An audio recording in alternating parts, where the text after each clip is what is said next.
Artificial intelligence को लेकर आजकल बहुत सारी बातें चल रही है। कई लोग कह रहे हैं कि यह एक खतरा बनकर उभर सकता है और कई लोग कह रहे हैं कि ये एक तरह से वरदान साबित होगा। मैं कल ही देख रहा था कि एक डिजिटल आफ्टर लाइफ पे एक डॉक्यूमेंट्री देख रहा था जिसमें कहा जा रहा था कि मरने के बाद भी कोई व्यक्ति किसी की कब्र पे जाएगा तो उस व्यक्ति के सारे डिजिटल सिग्नेचर्स और उसके वॉइस को क्लोन करके कुछ ऐसा वो बनाएंगे कि आप उनसे बात कर सकेंगे कि वो, और वो लगभग लगभग वैसा ही जवाब देंगे जैसा वो जब जीवित थे तब देते थे। कई तरह की बातें चल रही है। मैं हाल में वियना गया था तो वहाँ अ, हमारे मेडिकल टेक्नोलॉजी में जो 80% डिबेट था वो इसी पे था कि डिबेट था या जो बातचीत थी कि आर्टिफिशियल इंटेलिजेंस से मेडिकल टेक्नोलॉजी में क्या चीज़ें बेहतर होगी। मुझे कल एक दोस्त जो कि स्पिरिचुअल गुरु बन गए हैं, उन्होंने एक वीडियो भेजा कि आर्टिफिशियल इंटेलिजेंस से कैसे मानवता पे खतरा होने वाला है। वो इस्कॉन से जुड़े हैं और उसमें वो प्रवचन देते हैं, तो उन्होंने आर्टिफिशियल इंटेलिजेंस पे प्रवचन दिया है। मुझे एक वेबसाइट दिखी जिसपे कि आर्टिफिशियल इंटेलिजेंस इन पोर्नोग्राफी तक पे भी आर्टिकल दिखे कि उसमें भी चल रहा है। तो ये काफी, मेरे ख्याल से इस दशक का एक कीवर्ड बनने वाला है। आज हमारे साथ बैठे हैं कुमार पद्मनाभ, जो आर्टिफिशियल इंटेलिजेंस के काफी जाने माने नाम हैं। इन्होंने हाल में एक बहुत बड़ा पुरस्कार भी प्राप्त किया है इनका प्रोजेक्ट ने, और इन्होंने आईआईटी से पीएचडी की है और कई बड़े संस्थानों जैसे इन्फोसिस, बॉश और ब्रिटिश टेलीकॉम के लैब से जुड़े हैं और वो खुद बेहतर बताएंगे अपने बारे में। लेकिन मैं इस विषय पर, उन्होंने काफ़ी कुछ, सबसे अच्छी बात है कि उन्होंने काफ़ी कुछ हिंदी में और भारतीय भाषाओं में वो लिखते हैं, और हिंदी में उन्होंने बहुत ही आसानी से इसको उन्होंने नाम दिया है कृत्रिम प्रज्ञा।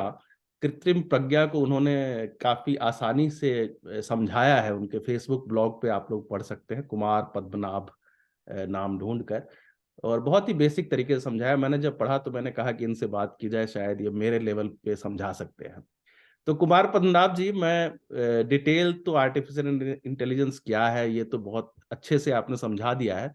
पहले मैं सीधे इसी प्रश्न पे आना चाहूंगा, जैसे हाल में जेफरी हिंटन ने जब गूगल छोड़ के कहा कि वो आर्टिफिशियल इंटेलिजेंस के खतरे बताने के लिए उन्होंने इस्तीफा दिया है, क्या कुमार पद्मनाभ भी मानते हैं कि ये एक बहुत बड़ा खतरा बनकर उभर रहा है या ये बहुत काम की चीज होने वाली है?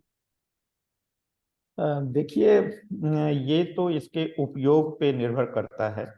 यदि हम इसका उपयोग मानवता की भलाई के लिए, रोजगार सृजन के लिए और इस तरह के गरीबी को हटाने के लिए करें तो ये हमारे लिए वरदान साबित होगा। नहीं तो आदमी के खुराफाती दिमाग का कोई लिमिट नहीं है, कुछ भी कर सकता है। तो जितना इसके पॉजिटिव चीज है उतना ही इसके नेगेटिव चीज है, लेकिन मुझको लगता है कि दुनिया में ज्यादा से ज्यादा अच्छे लोग हैं तो ज्यादा से ज्यादा अच्छा काम होगा। हाँ, कुछ न कुछ गड़बड़ होता रहेगा, जैसे बाकी सब टेक्नोलॉजी के मामले में होता आ रहा है। उस तरह की गड़बड़ियां होगी, बट कुल मिलाकर के मुझे लगता है कि अच्छा ही काम होगा। जी। नहीं, मुझे याद है, हम लोग, आपको भी याद ही होगा, 1996 में एक डॉली नाम की क्लोनिंग हुई थी एक भेड़ की, हाँ जी और वो जी। काफी पॉपुलर हुई थी उस समय की। पूरी दुनिया में लोग डर गए थे कि क्लोनिंग से लगता है आदमी की क्लोनिंग हो जाएगी, और कई तरह के उसके खतरे बताए गए थे। और उसके बाद वो डॉली गायब ही हो गई। अब कई सालों से उसकी कोई चर्चा नहीं, शायद वो 2003 में उसकी मृत्यु हो गई। और उसके बाद क्लोनिंग पर ये जो पूरा वो बना था जो बुलबुला, वो धीरे धीरे खत्म हो गया। अभी भी होती है क्लोनिंग, लेकिन उसको खास उसको तवज्जो नहीं मिली, या लोगों को लगा उससे आसान है कि ब्रीडिंग कर लो रादर देन क्लोनिंग करो। तो जी। आपको लगता है कि आर्टिफिशियल इंटेलिजेंस भी एक बुलबुले की तरह खत्म हो जाएगा, या आपको लगता है ये काफी धीरे धीरे? ने बुलबुले बुलबुले की तरह तो खत्म नहीं होगा, क्योंकि इसके बहुत सारे फायदे हैं। जैसे उस डॉली की बहुत ज्यादा फायदा नहीं था दुनिया वालों को। जैसे मैंने बताया, दुनिया में अच्छे लोगों की संख्या ज्यादा है तो इसलिए उस काम को आगे नहीं बढ़ाया गया। आर्टिफिशियल इंटेलिजेंस से मानवता को बहुत सारे फायदा होने वाला है। और सबसे ज्यादा फायदा मैं देखता हूँ, उस विषय पे हम लोग आएंगे बातचीत के क्रम में, लेकिन सबसे ज्यादा जो मैं फायदा देखता हूँ कि दुनिया में चीजों की बहुत ज्यादा बर्बादी होती है। जो रिसोर्सेज है, हमारे संसाधन है, बहुत तरह के, प्राकृतिक हो या फिर हमारा जुड़ा हुआ चीज है, उसकी बर्बादी होती है। और ये उस बर्बादी को रोकने में सफलता हासिल करेगी, और जिससे कि एक आम मानव के का जो जीवन है बहुत ही अच्छा इसमें होगा। तो इसको बहुत सारे फायदे हैं, और इसीलिए ये बुलबुला नहीं है। जैसे बहुत सारे लोगों को कंप्यूटर से भी डर लगता था आज से 30 साल पहले, 25 साल पहले, कि कंप्यूटर तो ऐसा बर्बाद कर देगा, लेकिन नहीं हुआ। कंप्यूटर एक एक आम आदमी के हाथ में पहुंचा और सबकी भलाई कर रहा है। इसी तरह से मुझको लगता है कि आर्टिफिशियल इंटेलिजेंस भी सबकी भलाई करेगा। जी। और आपने एक बहुत अच्छी सूची दी है, अच्छी कहिए या खतरनाक कहिए, कि हम्म, 10 से अधिक नौकरियां आपने लिखी है कि वो नौकरियां जा सकती है, जिसमें हम्म, आपने शिक्षक के बारे में लिखा है, डाकिये के बारे में लिखा है, टिकट एजेंट के बारे में लिखा है, हमारे लैब टेस्टिंग के बारे में लिखा है, कि सारी नौकरियां आर्टिफिशियल इंटेलिजेंस के बाद चली जाएगी। और ये चीज थोड़ा थोड़ा हम लोग भी महसूस करने लगे हैं। हमारे भी कॉन्फ्रेंस में अभी ये डिबेट होने लगा है कि चूंकि हम लोग जो रेडियोलॉजिस्ट हैं वो इमेज देखते हैं और इमेज देख के इंटरप्रेट करते हैं, तो वो तो एक्चुअली अगर कंप्यूटर को ट्रेन कर दिया जाए हमारे ही एल्गोरिथम को समझा के, तो वो काफी कुछ कर सकता है और कर रहा है। ऑलरेडी हम लोग उसको इम्प्लीमेंट कर चुके हैं थोड़ा थोड़ा, और कई जगह वो हमारी मदद कर रहा है, अभी तक तो ऐसा लग रहा है। लेकिन आपको लगता है कि ऐसे कंप्यूटर वालों की नौकरियां तो बढ़ेंगी जो इससे जुड़े होंगे आर्टिफिशियल इंटेलिजेंस डेवलपमेंट से, लेकिन हम लोग जो साधारण लोग हैं, हमारी नौकरियां चली जाएगी, ऐसा लगता है आपको? देखिए, जो रेगुलर काम है जिसमें आदमी अपना दिमाग का इस्तेमाल नहीं करता है, वो नौकरी सब चली जाएगी। जिसमें आदमी अपना दिमाग इस्तेमाल करता है, अपनी भावनाएं इस्तेमाल करता है, अपनी मनुष्य का जो भी बेसिक चीज है, जो बाकी जानवरों से, बाकी दुनिया की चीजों से हमको अलग करता है, उस पे आधारित जो भी नौकरी है वो बरकरार रहेगी। आपकी जानकारी के लिए, आप जानते ही होंगे, मैं बता दूं कि 1970 के दशक में ही आर्टिफिशियल इंटेलिजेंस की मदद से ऑटो पायलट बना लिया गया था। जो पायलट हवाई जहाज जो चलाता है, उसको आर्टिफिशियल इंटेलिजेंस उस समय बखूबी बहुत अच्छे तरीके से चलाना शुरू कर दिया था। इनफैक्ट पायलट लोगों ने हड़ताल कर दिया था, भाई ये तो मेरी नौकरी ले लेगा। लेकिन कभी भी हर एक जहाज में कम से कम 2 पायलट रहते हैं, तो अभी भी रह रहे हैं। क्योंकि कुछ ऐसा काम है जिसको आर्टिफिशियल इंटेलिजेंस कर ही नहीं सकता है। बिल्कुल ही डिफिकल्ट सिचुएशन में जो निर्णय लेगा, वो आर्टिफिशियल इंटेलिजेंस नहीं ले सकता है, वो मानव ही ले सकता है। और अगले 100-200 साल, या मैं जितना भी देख सकता हूँ, उसमें उस चीज को कोई बदल नहीं सकता है। मैं अपने फेसबुक पे एक बहुत बहुत अच्छा कहानी लिखा कि एक शर्मा जी हैं, उनकी बीवी उनको हीरे का हार के लिए बोलती है कि भाई ला दो ला दो, और वो टालते जा रहे हैं। आज बोनस मिलने वाला है, वो गए, उनको हार लाने के लिए बोला, और वो तैयार हो जाते हैं कि पैसा मिला, जाऊंगा मैं हीरे का हार ले आऊंगा। लेकिन उनके पिताजी का फोन आ जाता है गांव से, बूढ़े पिताजी के, भाई कुछ अलग समस्या है, मेरी मदद करो। और वो दुविधा में पड़ जाता है, और मतलब फिर से अपना निर्णय टाल देता है कि अब अगली बार के बोनस में लाऊंगा। और अपनी पत्नी को ये सूचना देता है कि भाई इस बार भी हार नहीं ला पाऊंगा। उसकी पत्नी बोलती है, अच्छा मत लाओ, मुझे चाहिए भी नहीं, मुझे ये हार नहीं चाहिए। अब यदि आर्टिफिशियल इंटेलिजेंस इसको पढ़ेगा, तो ये समझेगा कि पत्नी को हार नहीं चाहिए, लेकिन उसके पीछे छुपा हुआ है कि भाई तुमने मुझे बहुत धोखा दिया है, मुझे तुरंत चाहिए। उस नहीं के पीछे हाँ है। इस चीज को कोई नहीं कोई भी आर्टिफिशियल इंटेलिजेंस नहीं समझ पाएगा। ये मानव की भावनाएं हैं, और ये उनसे जुड़ा हुआ बहुत सारे चीज है जो मानव को अलग करता है। इसको कभी विस्थापित नहीं कर सकता है कोई जॉब। इसी तरह से पायलट वाले जॉब को कोई विस्थापित नहीं कर सकता है। हाँ, जैसे बहुत सारे नौकरियों में जस्ट रूटीन वर्क होता है, दिमाग नहीं लगाना पड़ता है।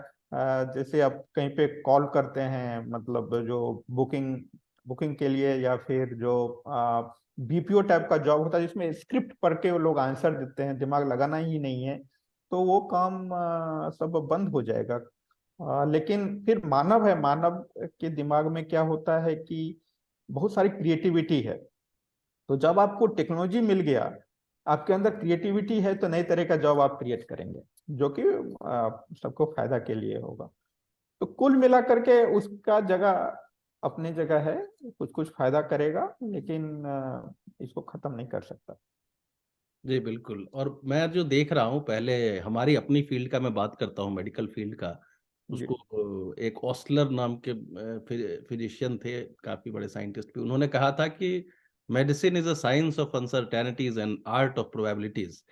यानी चिकित्सा जो है वो असंभावनाओं का विज्ञान है और संभावनाओं की कला है।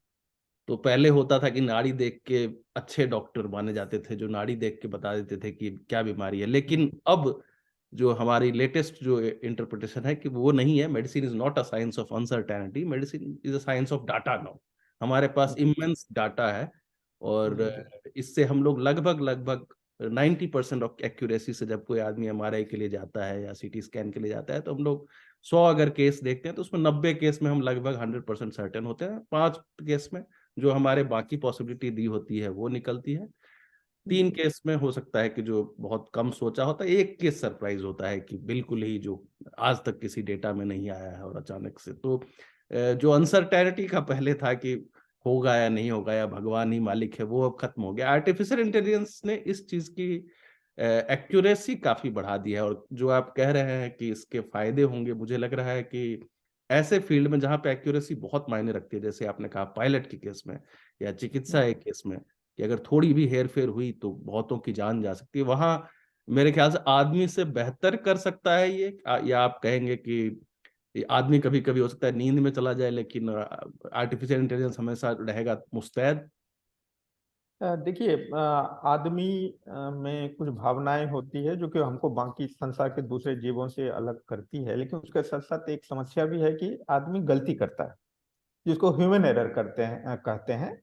तो यदि आदमी अटेंटिव रहे तो वो गलतियां नहीं होती, लेकिन हम अपने दैनिक जीवन में काम कर रहे हैं, दिमाग हमारा कहीं और है और गलतियां हो जाती है, ये एक आम हिस्सा है। तो जहाँ पे कंप्यूटर लगेगा उस तरह की गलतियां वो नहीं करेगा, मतलब आर्टिफिशियल इंटेलिजेंस उस तरह की गलतियों को अवॉइड करेगा। लेकिन फिर वही बात है कि जहाँ पे आदमी को अटेंटिव रहना है और अच्छा निर्णय लेना है, वो सिर्फ आदमी कर सकता है। मैं एक उदाहरण से आपको समझाना चाहता हूँ। अभी कुछ दिन पहले लोगों से बात हो रही थी, एक पत्रकार हैं पटना के, वो आशंका जाहिर कर रहे थे कि भाई कुछ दिनों के बाद तो हमारे जो एग्जामिनेशन की कॉपी है, जैसे 10th 12th के बोर्ड के एग्जामिनेशन को, उसको तो कंप्यूटर आर्टिफिशियल इंटेलिजेंस के मदद से चेक करेगा। मैंने उनको बताया कि अगले 100-200 सालों तक ये पॉसिबल नहीं है। उस चीज को वो कर ही नहीं सकता है, आर्टिफिशियल इंटेलिजेंस उसको बना ही नहीं है उस बात के लिए। और जैसा अभी आपने कुछ बताया है, आर्टिफिशियल इंटेलिजेंस के मूल में भी है वही अनिश्चितता। कोई भी artificial intelligence based system 100% accurate नहीं हो सकता। तो जहां भी बहुत ही क्रिटिकल निर्णय लेना होगा, डिसीजन लेना होगा, वहां पे हम इसको कभी नहीं लगा सकते हैं। जैसे मान लीजिए ट्रांसलेशन है, बहुत सारे इस डिस्कशन हो रहा था, जो अनुवाद है, अनुवाद हम गूगल ट्रांसलेशन या फिर माइक्रोसॉफ्ट वाले से कर सकते हैं, लेकिन लीगल डॉक्यूमेंट का ट्रांसलेशन कभी नहीं होगा, क्योंकि उसमें यदि 0.01% भी यदि आशंका है कि गड़बड़ी हो गई, तो उसका फिर अलग मीनिंग निकाल लिया जाएगा। और इस तरह से इसमें चीजें आएंगी। जी एक बार बैक टू बेसिक्स आते हैं। जो हम जी। लोग एक नाम समझ सुनते हैं या थोड़ा मोड़ा जानते हैं, वो है मशीन लर्निंग। जो जी। कि जैसे हम लोग, मेरा एक अपने एक वॉइस टू टेक्स्ट मशीन है हमारे हॉस्पिटल में, जिसमें मैं नॉर्वेजियन भाषा में बोलता हूँ, जो कि मेरी प्राथमिक जी। भाषा नहीं है। तो शुरू में जी। वो बहुत गड़बड़ी करता था, लेकिन धीरे धीरे उसका एक ऑनलाइन सर्वर से कनेक्टेड है वो, तो धीरे धीरे करके अब ऐसा हो गया कि मैं बड़बड़ाता हूँ या आधा वाक्य भी बोलता हूँ तो वो पूरा लिख देता है। तो वो जी। हर तरह के एक्सेंट को अब मेरे मेरे साथ समझिए, वो मेरा एक तरह से जी। मेरी हर डायरेक्शन को समझने लग गया धीरे धीरे करके, इसकी एक्यूरेसी 100% हो गई। तो इसको जी। शायद मशीन लर्निंग कहते हैं। और आर्टिफिशियल इंटेलिजेंस इससे भी आगे की चीज है कि वो मेरी ही जगह ले लेगा, कि ना सिर्फ वो सिखाएगा, वो ये भी बता पाएगा कि प्रवीण बोलने क्या वाला है। ऐसा कुछ है हाँ, अंतर? तो मशीन लर्निंग में एक ऐसा होता है कि आसपास यदि आप उसको डाटा दें तो किसी चीज या वस्तु का उसके बारे में वो सीख लेता है। और आर्टिफिशियल इंटेलिजेंस का कोर जो मूल है वो तो मशीन लर्निंग है, लेकिन उसके ऊपर में वो आपको निर्णय लेने की क्षमता लगा देता है, जो कि थोड़ा सा आसान है। उदाहरण के लिए, मान लीजिए मैं घर से निकल रहा हूँ, मुझे छाता लेके जाना चाहिए कि नहीं जाना चाहिए। उसके लिए मशीन लर्निंग पहले प्रेडिक्ट करेगा कि क्या आज बारिश होने वाली है कि नहीं होने वाली है, और उसके बाद निर्णय होगा कि छाता लेके चलना है नहीं चलना है। तो ये जो निर्णय है बहुत आसान है, बहुत ही आसान है कि आपको पता है कि भाई एक्यूरेटली बारिश होने वाली है तो आप लेके चलेंगे। तो निर्णय लेना थोड़ा सा आसान है, तो कोर में तो मशीन लर्निंग है। जी, मतलब बाप बेटा का मामला है।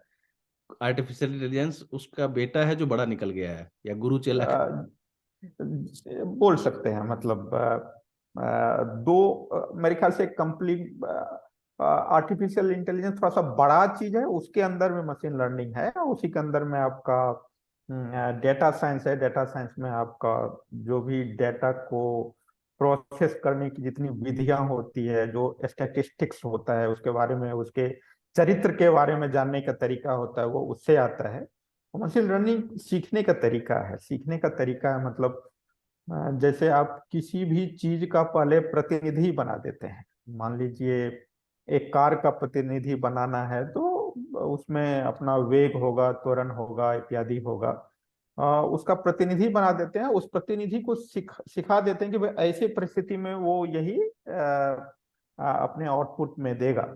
जैसे एक कार के प्रतिनिधि में केवल यदि वेग और त्वरण है, तो यदि आप उसको इनपुट दीजिए तो केवल वेग या त्वरण दिखाएगा, उसके अंदर का क्या डायनामिक्स है उसके बारे में वो नहीं करेगा। जैसे मैं उदाहरण देता हूँ इस मामले में कि जैसे रैंप पे चलता हुआ कोई मॉडल एक आदर्श युवक का प्रतिनिधि करता है। हो सकता है वो नशेड़ी हो अंदर से, लेकिन वो उसके जो शारीरिक जो देखने में वो है, शारीरिक रूप से उसका प्रतिनिधि करता है।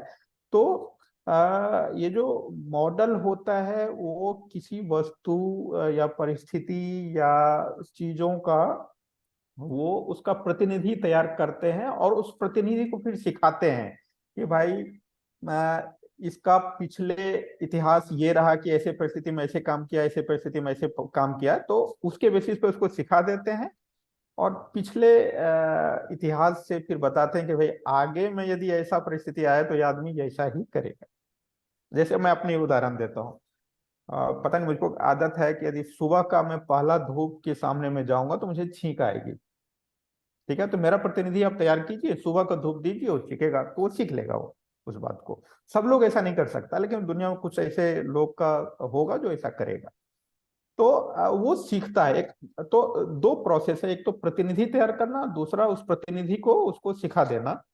और फिर तीसरा चीज होता है आपका निर्णय लेने की जो क्षमता होता है, जो कि वो आसान चीज है कि ऐसे परिस्थिति में क्या निर्णय लिया जाएगा, वो पहले से आप उसको बता करके रखिए, वो ऐसा कर लेगा। जैसे अभी हाल में सोशल मीडिया में बहुत ज्यादा पॉपुलर हुई थी भगवान राम की एक आर्टिफिशियल इंटेलिजेंस जनरेटेड इमेज, और जी इसी जी। तरह से उसके लोगों ने सवाल उठाया था कि एक्यूरेट है या नहीं है, वाल्मीकि रामायण में इस तरह से चीज जो उसमें नहीं है। नहीं, लेकिन मान नहीं। लीजिए कि 100% उसको फीड कर दिया जाए, जैसे भगवान राम के जो भी जितने भी वर्णित हैं सबको करके एक जनरेट किया जाए, इसी तरह से सारे भगवानों को फिर से जनरेट किया जाए, और उस तरह से जो हमारी छवि जो मनुष्य ने बनाई है, या जो लोग छवि है, उसकी जगह ले लेगा एक आर्टिफिशियल इंटेलिजेंस की छवियां, एक नई दुनिया जिसमें नए भगवान और नए तरह की चीजें होंगी। ऐसा कुछ आपको लगता है कुछ? जी नहीं, जी नहीं, देखिए वो वो काम कैसे करता है, वो जो उसका फोटो बनाने की चीज। आप किसी आप वो देखते हो नहीं, पुलिस जब किसी का स्केच बनाती है किसी अपराधी का, तो जो चश्मदीद होता है वो बताता है कि उसका नाक ऐसा था, आंख ऐसा था, उसके बेसिस पे जो आर्टिस्ट है उसका बना लेता है। तो वही चीज क्या कंप्यूटर करता है, उसको आप बताते हैं ऐसा है, बहुत सारी जानकारी उसके पास ऑलरेडी होता है, और जो आपको दिखता नहीं है। और कुछ आप जानकारी देते हैं और उसके बेसिस पे फोटो बना लेता है। लेकिन एक सड़क पर बैठा हुआ ऐसा स्केच बनाने वाला आर्टिस्ट वर्सेस आप राजा रवि वर्मा जो बनाए थे, हमारे भगवानों का फोटो लोग शुरू में बनाए थे, दोनों में कोई तुलना आप नहीं कर सकते हैं।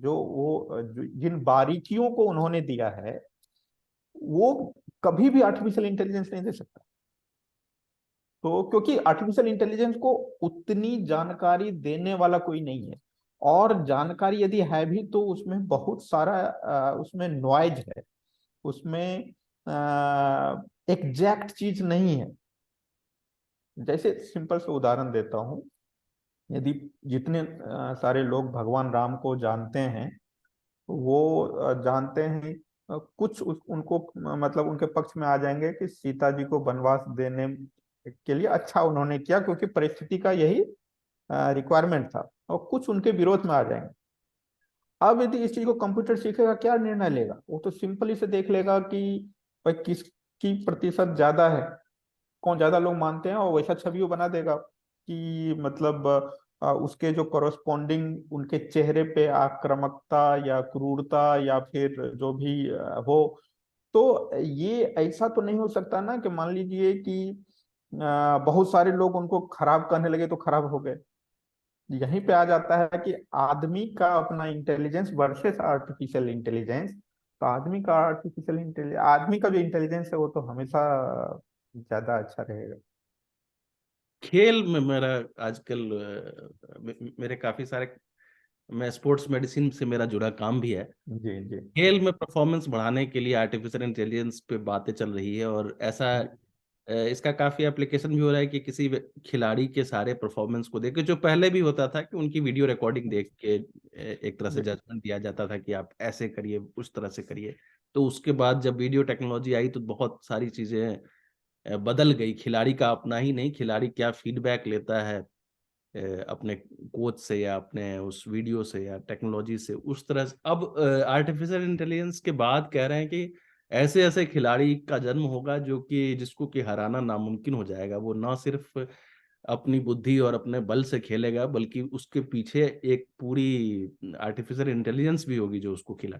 तो ये पूरी, आपको लगता नहीं कि इस तरह से दुनिया बहुत ही नहीं नहीं, ये तो मैं जस्ट क्रिएटिविटी बोलूंगा, आदमी किस डायरेक्शन में सोचता है, क्योंकि आदमी के साथ कुछ चीजें हमेशा साथ में चलेगी। जैसे आदमी की जो भावनाएं हैं, आपका जो स्टेट ऑफ माइंड है, पता नहीं हिंदी में उसको क्या कहते हैं, मैं अभी किस परिस्थिति में हूँ, मैं घर से मतलब खुश होके आया हूँ कि लड़के आया हूँ, मेरी भावनाएं क्या है, और मेरे अंदर का जो ह्यूमन एरर है, इस सब के बावजूद ये सारे आर्टिफिशियल इंटेलिजेंस के ऊपर में डोमिनेट करेगी। हर एक खिलाड़ी खिलाड़ी हर एक समय पे अपना बेस्ट नहीं दे सकता है। इसीलिए हम बोलते हैं कि वो खिलाड़ी अभी फॉर्म में है या नहीं फॉर्म में है। और ये फॉर्म में है, उसके मानसिक स्थिति, बहुत सारी चीज है जिसके ऊपर में वो निर्भर करता है।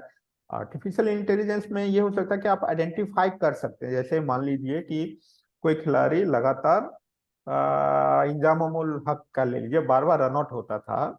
वो क्यों होता था? तो आर्टिफिशियल इंटेलिजेंस लगा करके उसके 200 वीडियो को एनालाइज करके तुरंत 1 मिनट में दे देगा कि भाई तुम्हारी इस वजह से तुम बार बार आउट होते, ये चीज उसको दे देगा।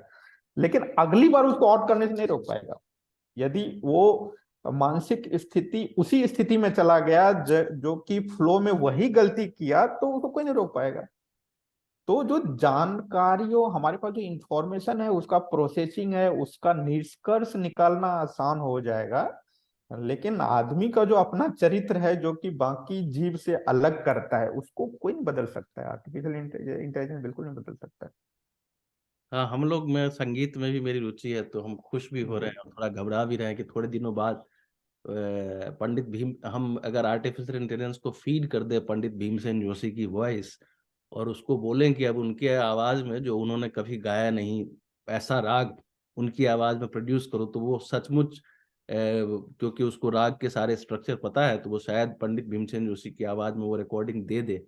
लेकिन इस तरह से कहीं आपको नहीं लगता है कृत्रिम दुनिया बनती जाएगी कि नहीं हम? नहीं, देखिए ये नहीं होगा, इसलिए बोल रहा हूँ जो आदमी के चरित्र की जो विशेषताएं हैं वो हमेशा रहेगी। मैं 1990 के दशक में आर के नारायण पे मालगुडी डेज आता था, और उसमें एक कहानी है कि उसका बेटा अमेरिका पढ़ने जाता है, वहां से एक ऐसा मशीन लाया जो कि कहानी अपने आप लिख देता है।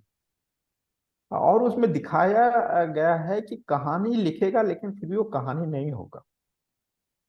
ठीक है, कहानी के लिए कुछ चीजें हैं जो सिर्फ मानव ही लिख देगा। तो जैसे किशोर कुमार का कोई गाया हुआ गाना अमित कुमार गाता है या कुमार सानू उसको गाता है, आप उससे बेहतर गा सकते हैं, लेकिन किशोर कुमार एग्जैक्टली नहीं हो सकता। किशोर कुमार एग्जैक्टली नहीं हो सकते हैं, वो वही के वही रहेगा। वो वही तो जो हमारा जो डीएनए है, वो हमारा डीएनए किसी न किसी रूप में हमारे जो क्रिएटिविटी है वो उसमें सामने आता है। चाहे वो मेरे लिखने का स्टाइल हो, गाने का स्टाइल हो, चलने का स्टाइल हो, इत्यादियों में वो तो आएगा ही। वो हमारे डीएनए उसमें आएगा, जिसको कि कोई नहीं रोक सकता है। और उसका कोई मॉडल तैयार ही नहीं किया जा सकता। उसको इसके मूल में आपको आना पड़ेगा कि वैसे आर्टिफिशियल इंटेलिजेंस के मूल में है मशीन लर्निंग, मशीन लर्निंग के मूल में है मॉडल जो कि उसका प्रतिनिधि है।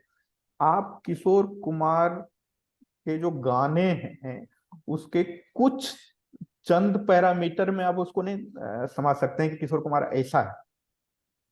उसके अनगिनत है कंप्यूटर में के द्वारा, एटलीस्ट आप उसको उसका प्रतिनिधि नहीं बना सकते। सिमिलरली आप जो कर रहे हैं तो भीमसेन जोशी का कितना भी कर लीजिए, ये वो बनाएंगे लेकिन वो बोरिंग होगा। मैं एक उदाहरण देना चाहता हूँ, सॉरी मतलब जी जी। मुझे याद आ गया।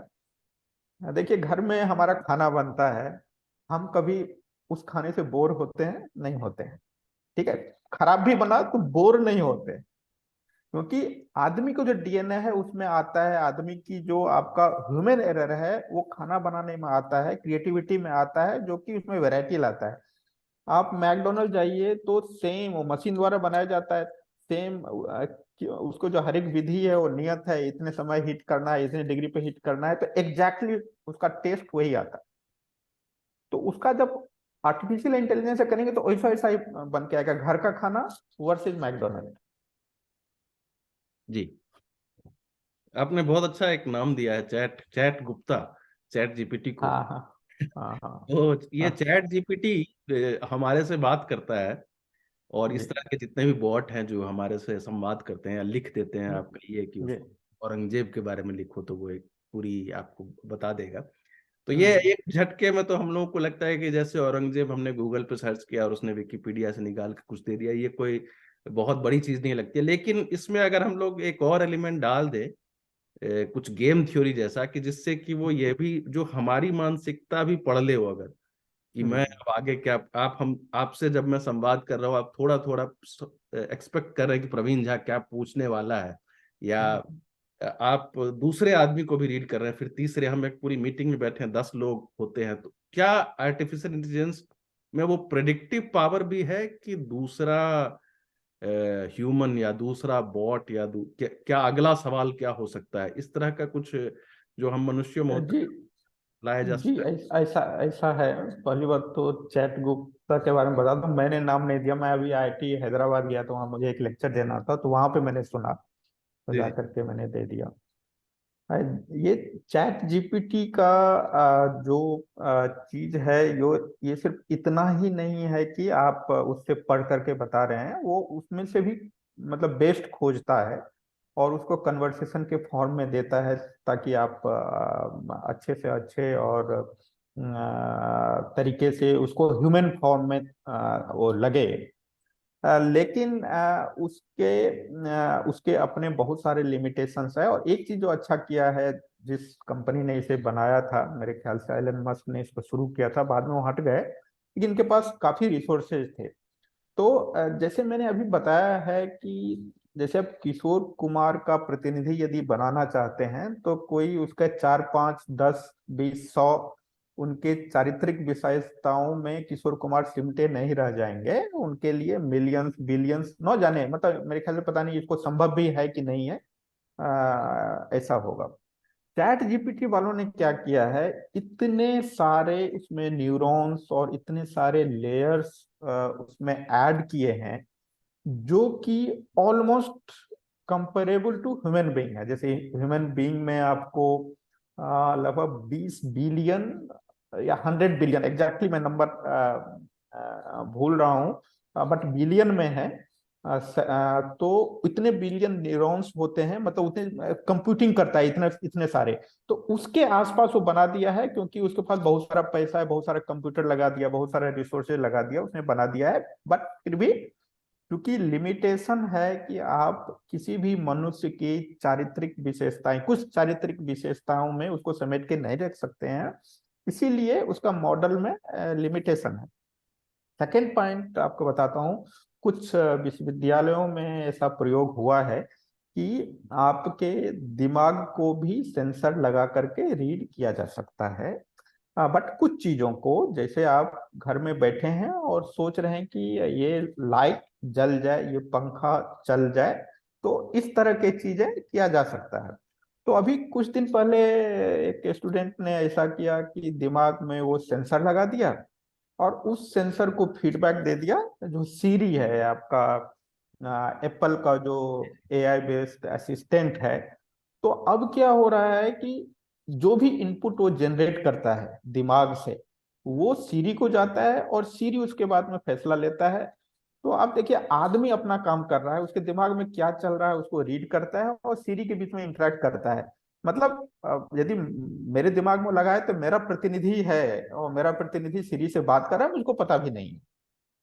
तो लेकिन ये कुछ ये इतना ही लिमिटेड है कि मैं चाहता हूँ कि लाइट जल जाए और ये ऑफ हो जाए, या छोटी मोटी चीजें। लेकिन शर्मा जी का उदाहरण की तरह उसकी बीवी ने यदि बोल दिया, जाओ मुझे नहीं चाहिए हीरे का सेट, लेकिन उसका मतलब है मुझे तुरंत चाहिए, ये चीज अगले 200 वर्षों में तो आर्टिफिशियल इंटेलिजेंस नहीं समझ पाएगा। हाँ, कुछ कुछ प्रयोग और इस तरह की चीजें होती रहेंगी। जी बिल्कुल, ये तो सिगमंड फ्रॉइड कहते थे कि व्हाट विमेन वांट नहीं समझ पाया। अब उसको हम्म, अंगूर फिल्म देखना पड़ेगा, तब जाके समझेगा कि हीरे का जी क्या मतलब होता है और क्या कहानी है। जी बहुत अच्छा लगा आपसे बात करके। कहीं और बातें भी हो सकती थी, खास करके मैं चाहता था कि इसके लीगल एस्पेक्ट पे बात हो, लेकिन हमारे पास अभी समय कम है। आप एक आखिरी कुछ बता सकते हैं कि क्या सरकारें को इस तरह से कुछ कानून बनाना पड़ सकता है कि इसका यूज को लिमिट किया जाए या उसके यूज को बेहतर किया जाए इस तरह से? देखिए, हर एक देश अपने हिसाब से इस तरह के कानून बनाएगा। और जैसे मैं भी बता दूं, मैं एक प्रोजेक्ट पे काम कर रहा हूँ, तो मैं दो बातें बताना चाह रहा हूँ। मैं एक प्रोजेक्ट पे काम कर रहा हूँ। क्या होता है कि यहाँ के रेजिडेंशियल एरिया में लोग, जैसे अपने भारत में भी होता है कि लोग बाइकर्स ग्रुप आते हैं, खूब जोर से अपना एक्सीलेटर दबा करके मोहल्ले वालों की नींद खराब करके चले जाते हैं। जो यहाँ भी ये कार के कोई स्पोर्ट्स कार वगैरह करके चले जाते हैं। तो हमको ये अभी टास्क मिला है, 1-2 साल तक इस पे काम करूंगा कि किसने कार को ऐसा जलाया और उसको फाइन भेजा जाए, भाई मोहल्ले में तुमको करना अलाउड नहीं है, और इस तरह की चीजें। ये देखिए, ये लीगल मैटर है, वो आदमी कोर्ट में जा सकता है कि भाई मैंने तो किया ही नहीं। तो लेकिन ये यहाँ पे अप्लीकेबल है, सेम चीज अभी भारत में नहीं होगा। हर एक देश अपने अपने हिसाब से इसको प्रयोग में लाएगा। और भारत जैसे विकासशील देश, जहाँ पे कि संसाधनों की कमी है, जैसे ऊर्जा की कमी है, आपकी जगह की कमी है, आपको जो स्वच्छ वायु मिलता है उसकी कमी है, आप एक तरह से देखेंगे। और तो उसकी बर्बादी रोकने में सभी देश सबसे आगे आएगा। जैसे मेरे पिछले 8-10 सालों से मेरा जो काम है वो कॉरपोरेट बिल्डिंग्स या इंडस्ट्रियल बिल्डिंग्स में बिजली की खपत कैसे रोकी जाए। कुछ चीज को आदमी नहीं कर सकता, क्योंकि मैं बताया ह्यूमन एरर होता है, और कुछ चीज आदमी के सब कॉन्शियस लेवल के ऊपर की चीज है तो वो नहीं कर सकता है। तो संसाधनों की कमी पे हर एक देश इस पे काम करेगा। पुलिसिंग में इसका बहुत अच्छा यूज होगा, फॉरेंसिक कुछ चीज में बहुत यूज होगा। तो लीगल मैटर पे अलग अलग देश अपना अलग अलग तरीके से इसको प्रयोग करने की कोशिश करेगा। जी बिल्कुल, बहुत अच्छा लगा और ऐसा लग रहा है कि ये एक तरह से वरदान ही साबित होगी, खास करके भारत जैसे देश के लिए आर्टिफिशियल इंटेलिजेंस। और कई सारी जो नौकरियां आएंगी और मेरे ख्याल से कई सारे चीजों में मदद करेगी।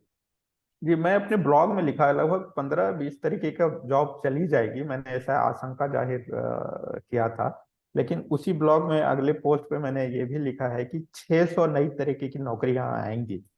तो भारत जैसे लोगों को, देश के लिए तो ये काफी वरदान होगा। एक तो संसाधन की कमी को पूरा किया जाएगा, जो कोई चीज वेस्ट होता है उसको पूरा किया जाए, उसको कम किया जाएगा, और प्लस नई नई नौकरियां आएंगी। अच्छा है, मेरे लिए तो अच्छा ही है। आपके लिए बहुत अच्छा है, हमारे लिए भी जी अच्छा है। जी जी। धन्यवाद कुमार पद्मनाभ जी, बहुत अच्छा लगा आपसे बात करके, और लगभग कई सारे कंसेप्ट क्लियर हो गए कि ये बहुत कुछ है लेकिन मनुष्य नहीं है, और एट द सेम टाइम मनुष्य की कई कमियों को भी ये बेहतर करता है। तो जी धन्यवाद बहुत बहुत पद्मनाभ जी। धन्यवाद, बहुत बहुत धन्यवाद।